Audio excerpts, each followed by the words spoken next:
I skipped through all the parts where I cut everything up. Sorry for the noise. Nice day out. My neighbor's doing some work as well. Cut a piece about 4 3/4 inches, 17.5 centimeters for those who use that. I use it quite a bit because I find it easier to go down to smaller sizes in the metric. So that's the piece that came off. Cut it off with a hacksaw. Hacksaw worked quite nicely. Just took my time, fine tooth. So that leaves me with a piece about that big. I've already cut the baffle to fit. I've cut down my sound deadening material to fit. All that's left now is to drill the holes for the rivets to put everything back together. Picked up some aluminum rivets. I was going to go stainless steel, but then because this has a sound deadening material, that material collapses and burns up after a while. So it'll make it easier to drill out and repack if the customer ever wants to. Have my rivet gun.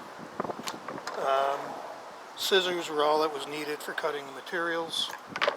Have my drill ready. Have my coffee. So now we'll just drill the holes and then I'll come back when it's time to start assembling everything. So this is the result of a little bit of work. That is the pipe that adapts to the header on the motorcycle. I've welded on the 2 tangs for holding the springs that hold the muffler on. In this case, this pipe fits quite tightly. I don't think it'll ever come off, but no use taking a chance on it firing off going down the highway and going through somebody's windshield. So I'll be adding the springs. The holes are done for the rivets all the way around. All I did for the liner, instead of cutting it off, which you could do, would make it a little bit neater, but it's inside, no one's going to see it. I just folded it back and kept trying the flange in place until the flange went in its full length. I think that'll be good enough.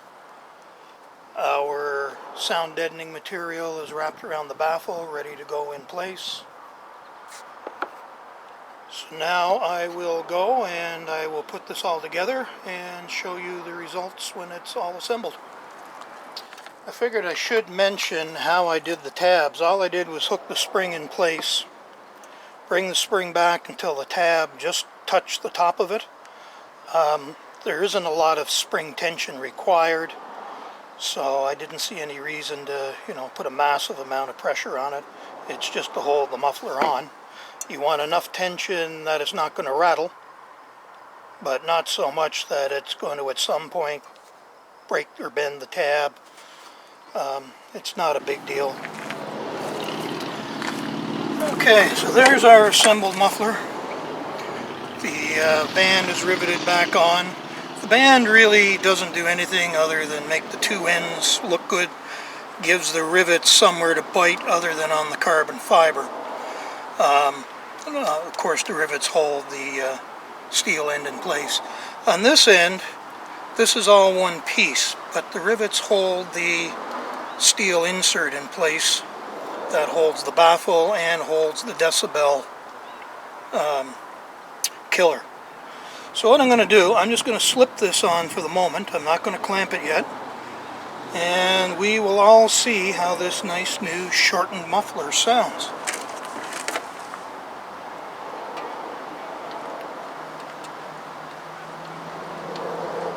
Now the original muffler had this, actually I'll slip it off if it'll come off.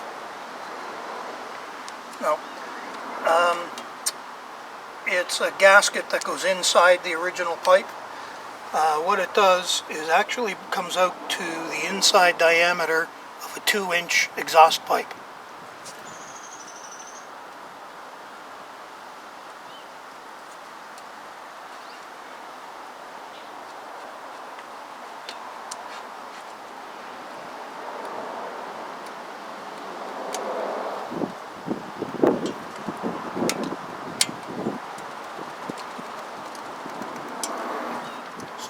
we are.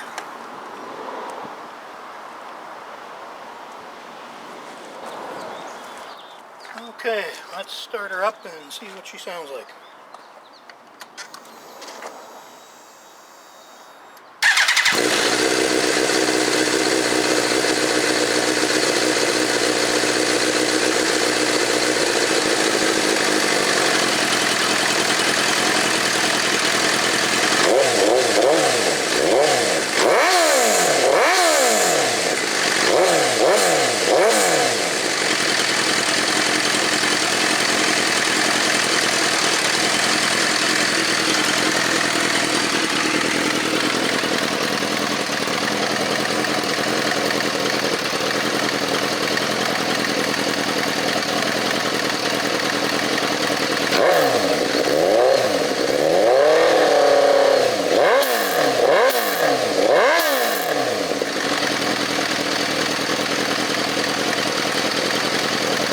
Personally, I think that's pretty nice. Kind of takes a lot of the high-pitched sound out of it, gives it a nice mellow sound.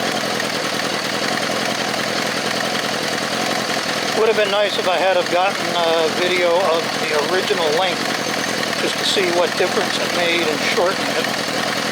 Now I'll throw in the decibel killer and we'll see how much difference that makes.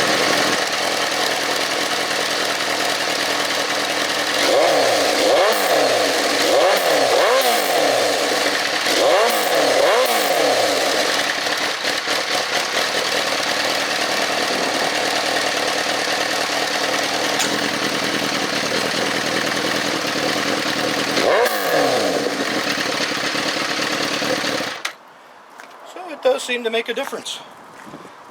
Once again, I'm thinking because of its small size, it may cut top-end RPM down a bit, but if you want a bit quieter for around town, for regular driving, it's probably not bad to have it in place.